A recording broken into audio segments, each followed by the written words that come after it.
Before I begin, let me speak to important news from earlier today.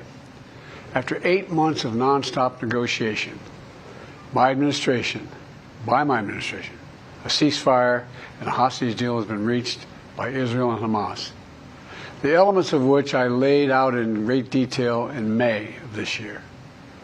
This plan was developed and negotiated by my team, and will be largely implemented by the incoming administration. That's why I told my team to keep the incoming administration fully informed, because that's how it should be, working together as Americans.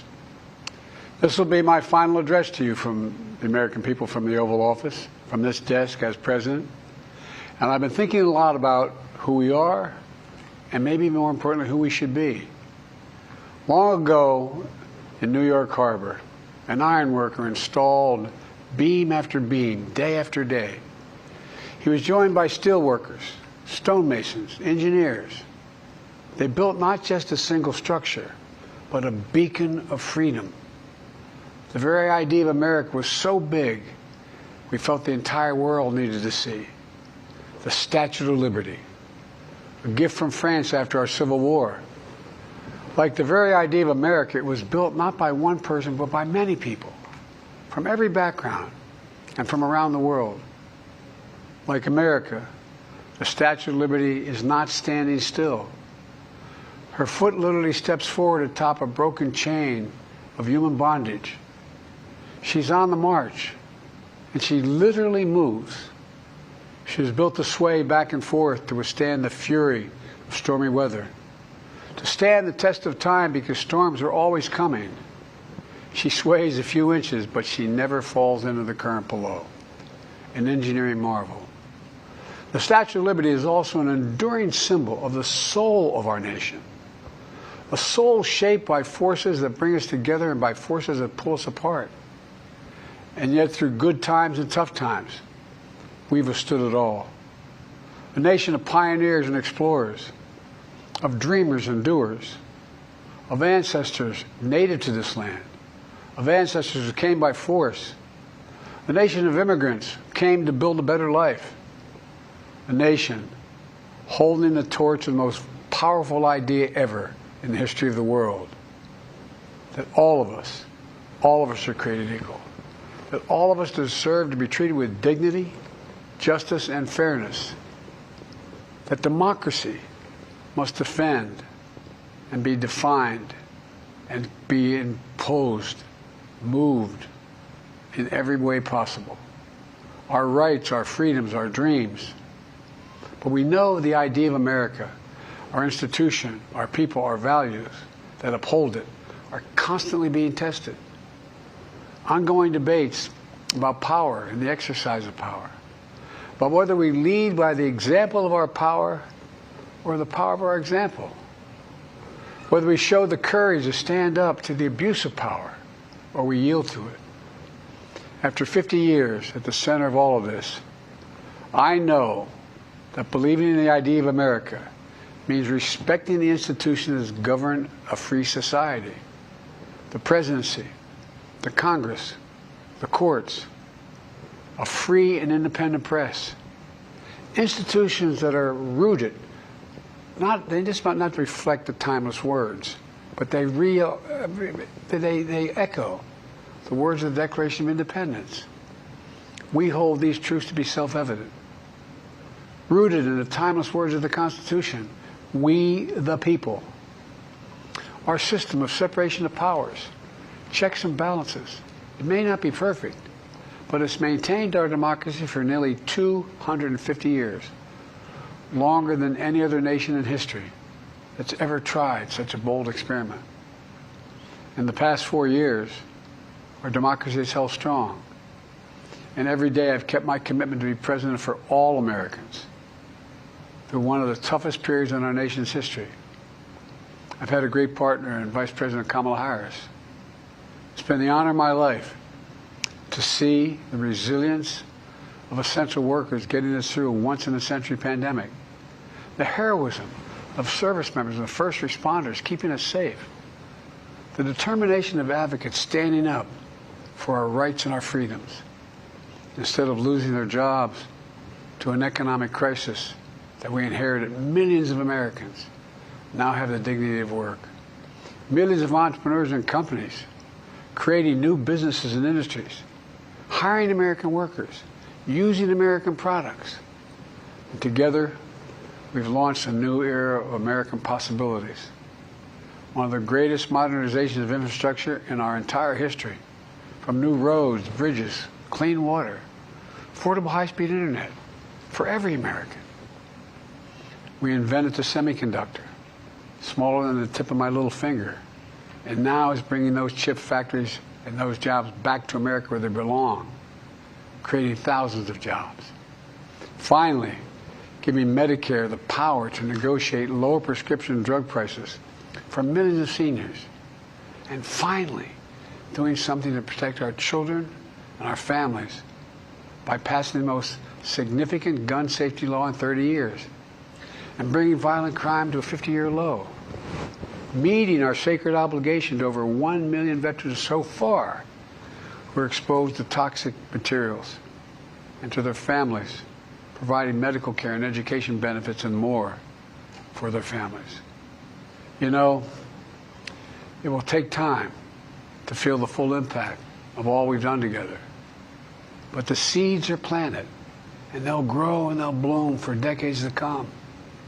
At home, we've created nearly 17 million new jobs, more than any other single administration, a single term. More people have health care than ever before. And overseas, we've strengthened NATO. Ukraine is still free. And we pulled ahead of our competition with China. And so much more. I'm so proud of how much we've accomplished together for the American people. And I wish the incoming administration success, because I want America to succeed. That's why I've upheld my duty to ensure a peaceful and orderly transition of power, to ensure we lead by the power of our example. I have no doubt that America is in a position to continue to succeed. That's why my farewell address tonight, I want to warn the country of some things that give me great concern.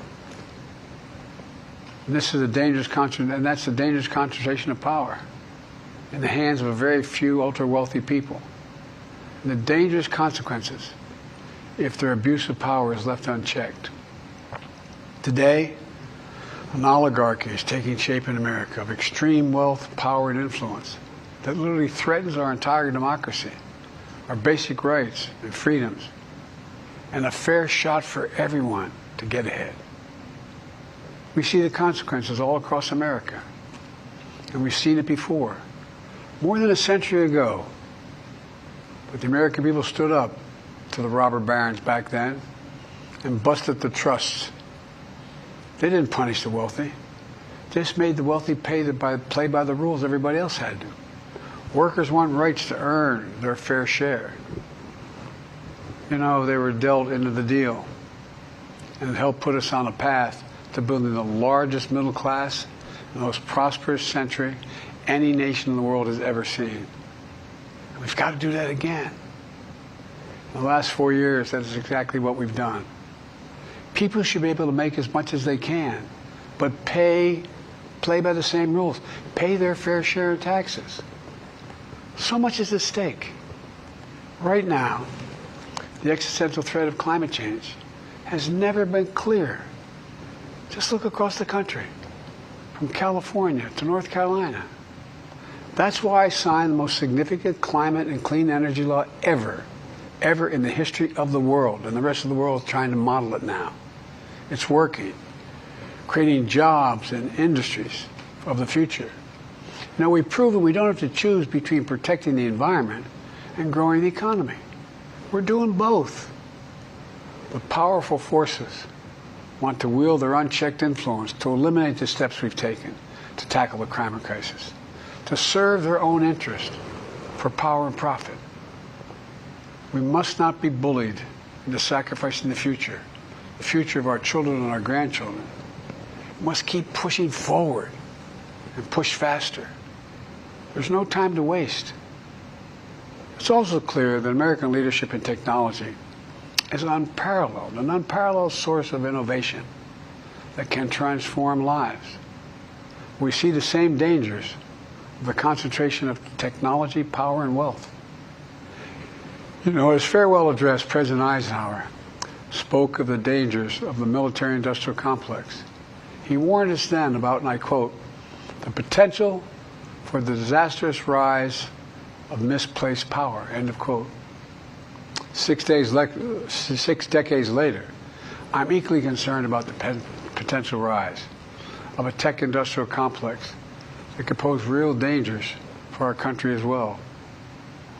Americans are being buried under an avalanche of misinformation and disinformation, enabling the abuse of power. The free press is crumbling. Editors are disappearing. Social media is giving up on fact-checking. The truth is smothered by lies told for power and for profit. We must hold the social platforms accountable to protect our children, our families, and our very democracy from the abuse of power. Meanwhile, artificial intelligence is the most consequential technology of our time, perhaps of all time.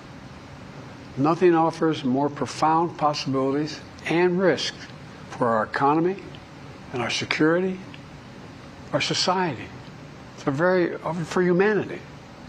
Artificial intelligence even has the potential to help us answer my call to end cancer as we know it. But unless safeguards are in place, AI could spawn new threats to our rights, our way of life, to our privacy, how we work, and how we protect our nation. We must make sure AI is safe and trustworthy and good for all humankind. In the age of AI, it's more important than ever that the people must govern. And as the land of liberty, America, not China, must lead the world in the development of AI. You know, in the years ahead, it'll help to be, it's going to be up to the president, the presidency, the Congress, the courts, the free press, and the American people to confront these powerful forces. We must reform the tax code, not by giving the biggest tax cuts to billionaires, but by making them begin to pay their fair share. We need to get dark money. That's that hidden funding behind too many campaigns contributions. We need to get it out of our politics. We need to enact an 18-year time limit, time and term, for the strongest ethics reforms for our Supreme Court. We need to ban members of Congress from trading stock while they're in the Congress. We need to amend the Constitution to make clear that no president is immune from crimes that he or she commits while in office. The president's power is not limited. It's not absolute, and it shouldn't be. And in a democracy, there's another danger to the concentration of power and wealth. It erodes a sense of unity and common purpose. It causes distrust and division. Participating in our democracy becomes exhausting and even disillusioning. And people don't feel like they have a fair shot. We have to stay engaged in the process. I know it's frustrating. A fair shot is what makes America America. Everyone's entitled to a fair shot. Not a guarantee, but just a fair shot. An even playing field. Going as far as your hard work and talent can take you. We can never lose that essential truth and remain who we are. I've always believed, and I've told other world leaders, America can be defined by one word: possibilities. Only in America do we believe anything is possible. Like a kid with a stutter from modest beginnings in Scranton, Pennsylvania, and Claremont, Delaware, sitting behind this desk in the Oval Office as President of the United States. That's the magic of America. It's all around us. Upstairs in the residence of the White House, I've walked by a painting of the Statue of Liberty I don't know how many times. In the painting, there's several workers climbing on the outstretched arm of the statue that holds the torch. It reminds me every day I pass it of the story and soul of our nation and the power of the American people.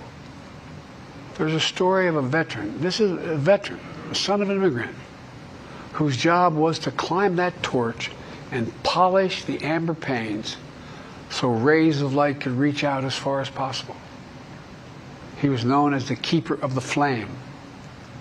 He once said of the Statue of Liberty, quote, speaks a silent universal language, one of hope that anyone who seeks and speaks freedom can understand. Yes, we sway back and forth to withstand the fury of the storm, to stand the test of time. A constant struggle, a short distance between peril and possibility. But what I believe is the America of our dreams is always closer than we think. And it's up to us to make our dreams come true. Let me close by stating my gratitude to so many people, to the members of my administration, as well as public service and first responders across the country and around the world. Thank you for stepping up to serve. To our service members and your families, it's been the highest honor of my life to lead you as Commander-in-Chief. And of course to Kamala and our incredible partner, the historic Vice President. She and Doug have become like family, and to me, family's everything. My deepest appreciation to our amazing First Lady who's with me in the Oval today, for our entire family. You're the love of my life and the lives of my love. My eternal thanks to you, the American people. After 50 years of public service, I give you my word. I still believe in the idea for which this nation stands. A nation where the strength of our institutions and the character of our people matter and must endure. Now it's your turn to stand guard. May you all be the keeper of the flame. May you keep the faith. I love America. You love it too. God bless you all. And may God protect our troops. Thank you for this great honor.